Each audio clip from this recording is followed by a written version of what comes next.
In my experience, there are 5 things that beginner piano students commonly forget to add to their piano practice, and it's really hurting their progress. Some of these things are pretty obvious, like scales. Students often don't practice their scales. Some of these things aren't as obvious. Well, what are those things? Well, that's what we're talking about today.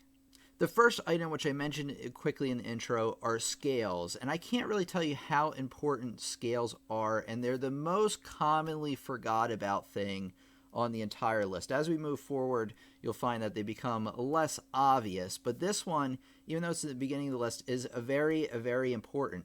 And just some quick tips on how to approach scales. You want to start out with the easy ones, such as C major, G major, D major, A major, F major, and I think I said D major again already. Really anything with 3 or fewer sharps or flats to avoid confusion. You don't want to start out learning the key of C sharp. Scales are very important to learn because they give you a layout of a key from the beginning note to the ending note, and it gives you a very good layout for the song and what you can basically anticipate in that song, which notes will be sharp or flat. So if I have a song that's in G major and I play the G major scale, well, hey, I know right away visually where that sharp is that needs to be in the song. Some other advantages of learning your scales are that they're very good for developing hand coordination as well, and they serve as an excellent warm-up to playing the songs that you want to play. So don't skimp out on your scales. The second topic is chords. You've probably heard a lot about chords before, but it doesn't just pay to be able to play a chord or two that appears in your music. You really have to have them in your mind, know them like the back of your hand, as the old saying is. You need to know these chords lickety split. So F major, boom, you need to be able to hit it. G major, boom. C sharp minor, boom. That one's a little bit more complicated. But you want to work your way, again, from the easier chords like C major, F major, G major, to some of the more difficult ones such as maybe E flat major, and then the minors as well. But start out with C major, F major, and G major to make things easy. And like I said, you need to know these like nothing, like F sharp major, boom, F sharp diminished, boom. You need to get them in a second. You need to be able to read them on a page in a second. So when you are practicing as a warm-up, not only do you want to do your scales, you want to review your chords also. Also a very important topic. So let's move on to topic number 3. So great question by Bruce. Let's answer this. This is pretty relevant to what we're talking about. Bruce asks, what comes first for the learner, scales or chords? You can learn them both at the same time, around the same time in your learning. I would learn them as early on as possible, and I guess learn the scales first. That's what I did, and then I learned more about how to tackle these chords, spot on without, barely. And it took years and years to get where I am, where I can just, say A minor and have the chord right away. But I would begin learning them at the same time, maybe within the first month or so of learning piano, and like I said, try to commit them to memory the best you can. One thing you really want to practice are arpeggios. Now, arpeggio is pretty simple because all it is a chord played one note at a time, but it's especially important because arpeggios show up in music very often. You'll have block chords where you play them all together, but you'll have a lot of arpeggios. Beethoven, Bach, Mozart, all the greats have a lot of these in their pieces, so it's very important to practice them. I would practice them 2 octaves, and what I mean by that is that you don't just want to play them like this. You want to play them, 2 sets, so C, E, G, C, E, G. You want to hit the note you started on and then head back and come back to where you started. You want to start out like that with the easier chords, of course, like C major, F major, and G major. And there is, of course, a fingering to do this with. It's 1, 2, 3, 1, 2, 3, 5, 3, 2, 1, 3, 2, 1. Left hand, it's 5, 3, 2, 1, 3, 2, 1. But that's really for C major, F major, and G major. If you want to learn more about arpeggios, I will have a link for you in the description. But let's continue going on with our discussion here. So you want to learn all the arpeggios just like you do with the chords, and you want to know them lickety-split. So F sharp major. Just like that. You want to get them that fast. Let's move on to the next topic. Another thing that students forget to practice, we're moving into the less obvious territory now, are chord progressions and cadences. So what is a chord progression? Well, let me show you real quick. All the chord progression is a standard pattern of chords that's usually repeated over and over in a song, at least to some degree. So say you have C major, then F major, G major, back to C major. Well, that's a chord progression. And what a cadence is the common type of chord progression that they use during songs. And you want to learn all about chord progressions and cadences. You want to learn what I would call the standard chord progression, which is 1, 4, 5, 1. So it's the first note, the chord built on the first note of the scale. Then you go up to the fourth note, you play that, you play the fifth chord, and then back to the first chord. Again, I'll provide you with a link if you want to learn more about this in the description. So you just want to learn your 1, 4, 5 chord progression, and I would learn that in any of the keys that you're learning. So say you're learning the scale G major, you want to be able to play the 1, 4, 5, keeping in mind the F sharp this time, back to 1 chord progression in that key, and then you want to do it in the key of G, or D, sorry. And what this is for is this will give you a much better idea on what common chords exist in a key. So like there are 8 notes in a key or a scale, there's also 8 chords as well. There's really only 7, but I'm not going to explain that now. But all right, let's move on to the next topic. Okay, sight reading is the last topic we're talking about tonight. And this one isn't quite as obvious because a lot of people don't know, and I didn't know for the longest time, that I was supposed to be practicing sight reading every single day. I knew about sight reading. I knew what it was. Here, I'll bring this back for us. Sight reading is the ability to read music from sight, and that a lot of piano players, and me for years, neglected to do it, especially every day, because that's the #1 way how you get good at it. And sight reading also has the maximum number of benefits out of everything we talked about tonight. Sight reading can help you learn songs on the spot, because obviously you're reading the music on the spot. But the better you are at sight reading, you'll get so much faster at learning new piano pieces. It will really blow you away. So you want to start on sight reading right away as a beginner. And you always want to be sight reading something a little bit below your current level. So maybe start sight reading after a few weeks of playing, but you always want to be sight reading something a little bit below your level so you can manage to read it, all at once at the same time. I would start out sight reading just right-hand pieces, and then sight reading just left-hand pieces, and then try some easy pieces hands together. One of the tips I have to tell you when sight reading is to slow down. There's no time limit with sight reading. You don't have to play it in a certain time. You don't have to play it at full speed or anywhere close. Sight reading is a lot more about accuracy. It's accuracy in the notes that you're playing, the pitches up and down on the piano, but also some accuracy when it comes to the rhythms. And to be accurate with your rhythms, that doesn't mean playing fast. That's tempo. That's a little bit different. Being accurate with your rhythms is playing your quarter notes, half notes, dotted half notes, eighth notes, and those combinations all at the right time. That is far more important than being able to play it fast. So remember, approach these pieces slow, and practicing sight reading every day, mark my words, is the most important part of the entire lesson. #1 is sight reading. If you get good at sight reading, it will blow you away. Other people will notice how good you've gotten. So if you get anything out of our lesson today, it's what? Practice sight reading every day. I'm not even kidding. It will really help you out. A great question from Shin says, do you hear the music when you look at a score on the paper even before you played it? So after a while I did. The first few years when I played, I didn't have that skill. But what I did is I practiced sight reading a lot, which kind of gave me an idea on how the notes should correlate to one another.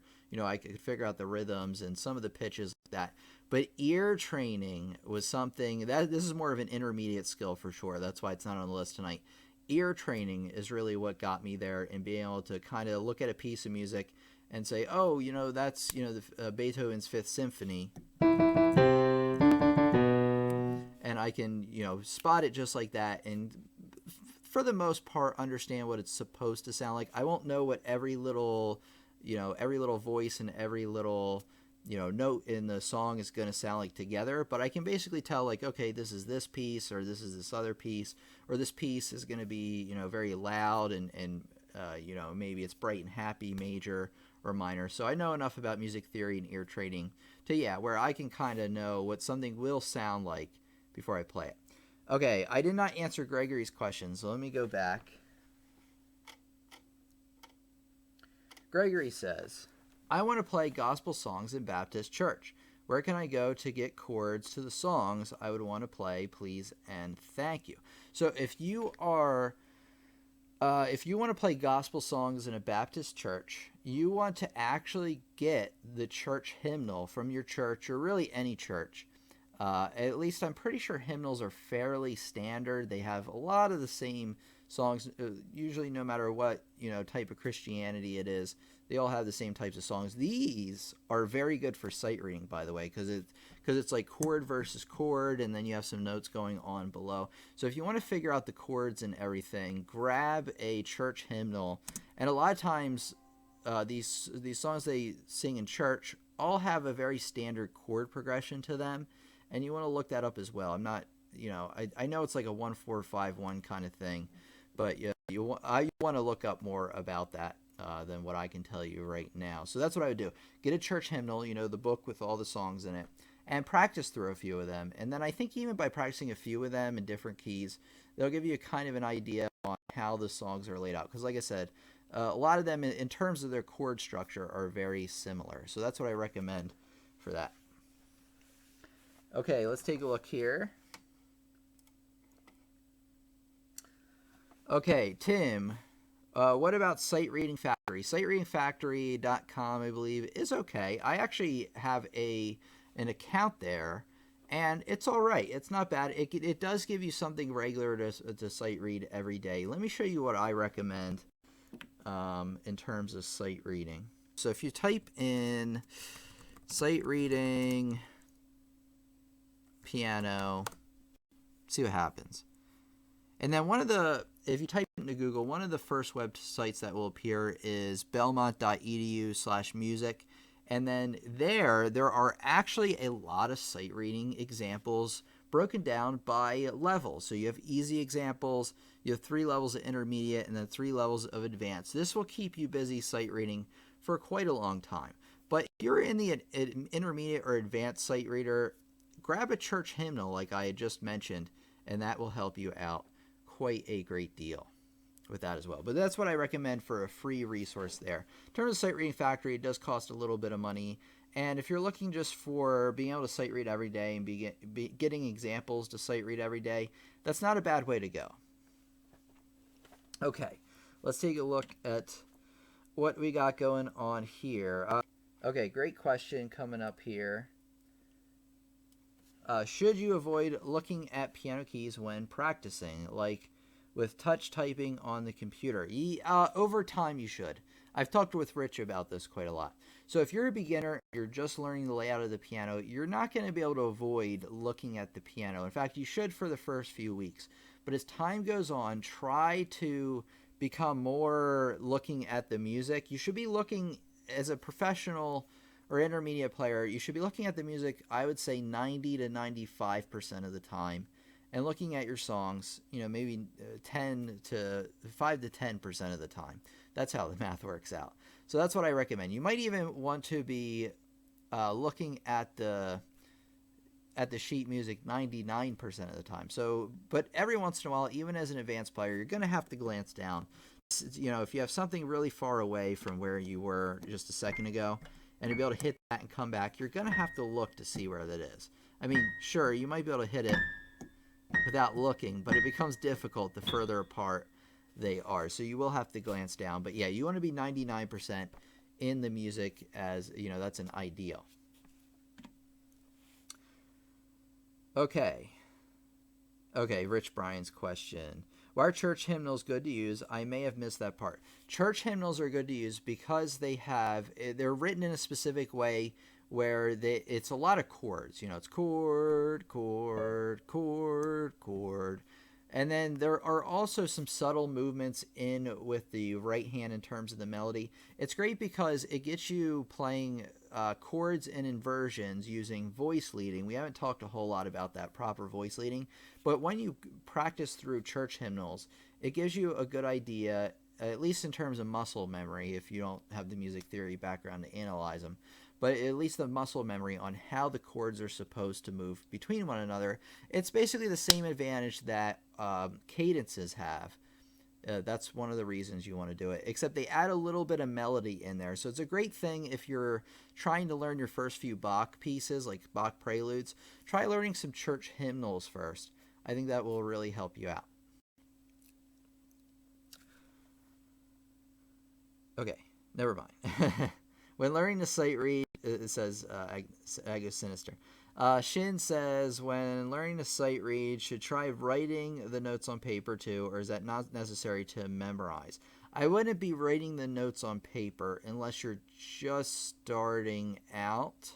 Now, if you're familiar with sheet music and you've been reading for a while, I would try sight reading without writing anything in.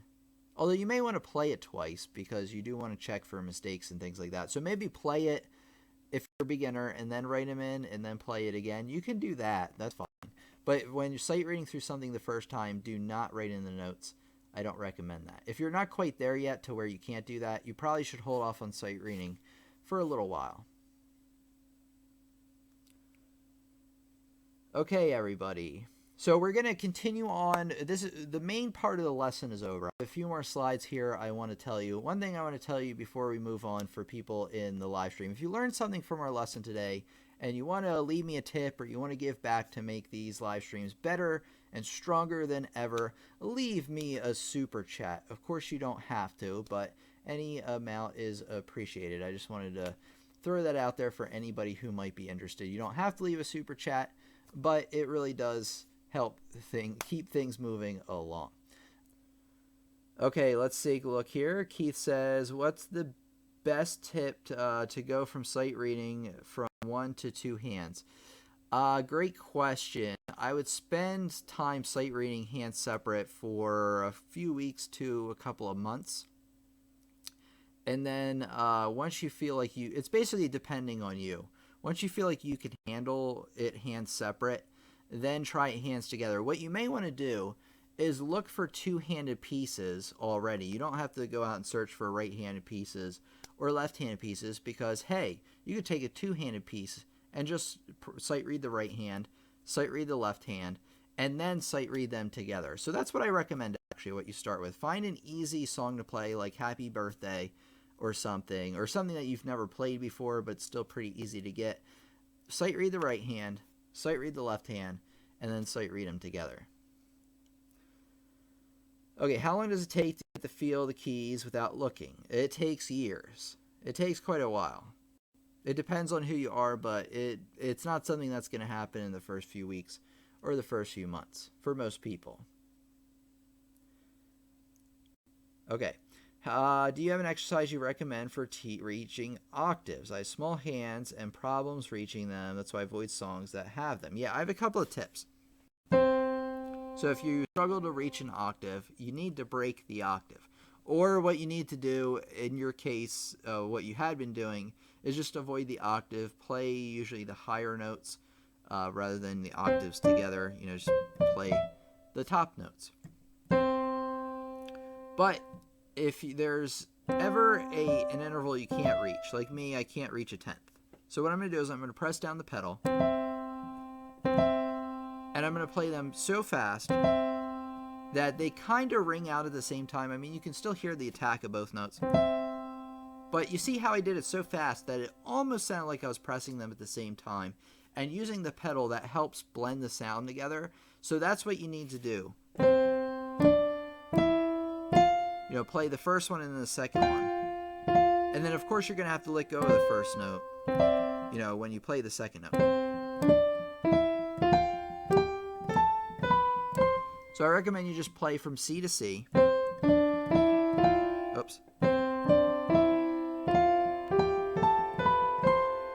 that, and that'll get you used to doing that. It takes a long time to get used to that, but that's what I have to do. I don't have very large hands. Anything larger than a ninth, and even a ninth reliably, I have trouble with. So that's what I would do. Okay, Fireflower. My sister has smallest hands in the world. You can play octaves. You might just stretch your hand until you get used to it. That's another thing, too. You could get used to it. Might be your way your hand is held. That's true. Or you could just have smaller hands like me. That does happen to the best of us. Some of us have large hands. Some of us do not. Like, have you ever seen B.B. King play the guitar? He has enormous hands, so he can reach, really far up and down on the guitar. But there are obviously famous guitar players that, have smaller hands. That's a good tip. Thanks. Now I can use the piano's pedal, which I will have a lesson coming up pretty soon on. If you want to learn and master the topics we talked about today, so your chords, your scales, your arpeggios, your cadences and chord progressions, you really need to check out pianolessonsontheweb.com. That's my website.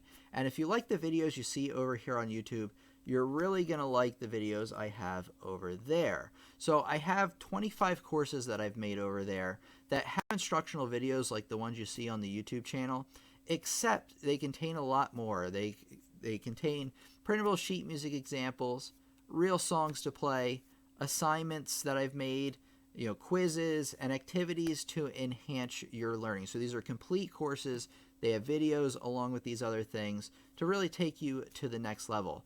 In addition to that, it covers a lot of things I haven't or won't cover here on the YouTube channel, at least in as much depth. So not only is it a great review for beginners, but it's also great for those who are looking to become more intermediate and more advanced students as well. So I really highly recommend you go over there, pianolessonsontheweb.com, read about it, and if you are interested in purchasing any of the courses or any of the course packs, you get a deal if you buy them, in bundles. Use the code YouTube to get 15% off any order, any course package, any order in general. Use code YouTube during checkout to get 15% off. So I really wanted to tell you about that because if you liked what we talked about today and you're looking to really master these topics, that's really where I recommend to go for that. So pianolessonsontheweb.com, YouTube to get 15% off. Okay, so canon in D is not something I recommend starting off with for sure. I would work your way up to something like that.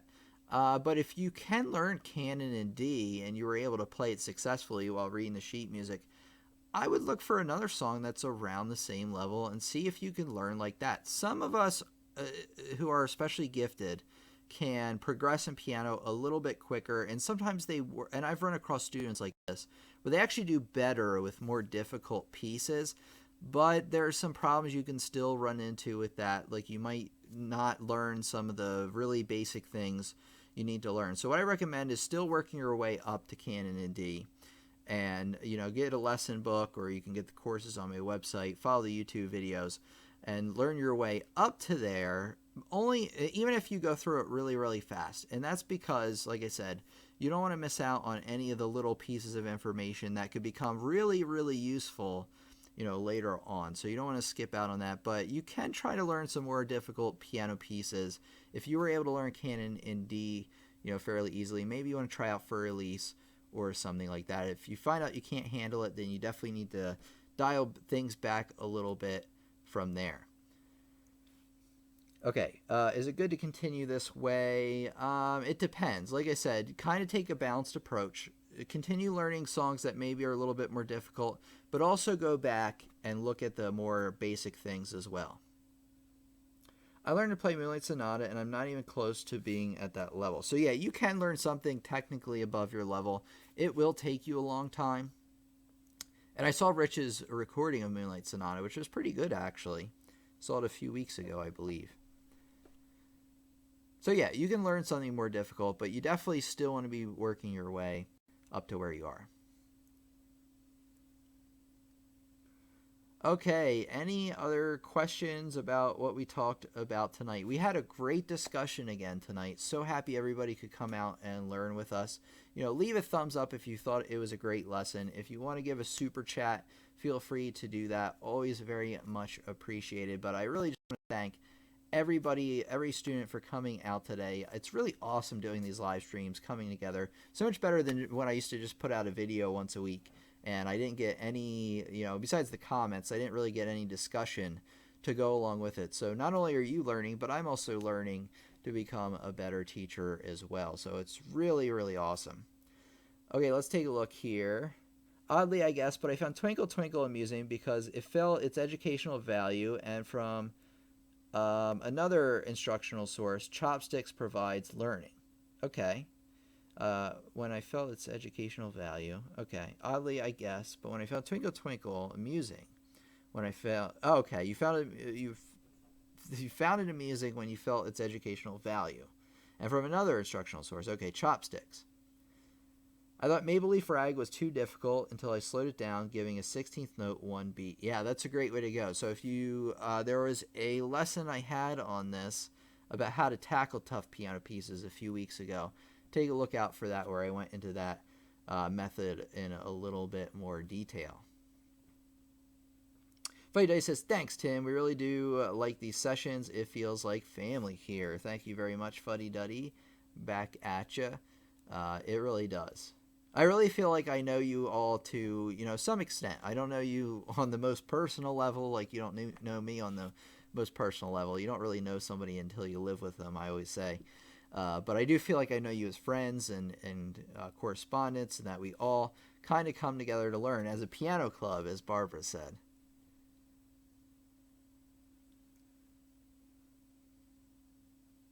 Okay, let me see if I have anything else I want to talk about tonight. I think I do.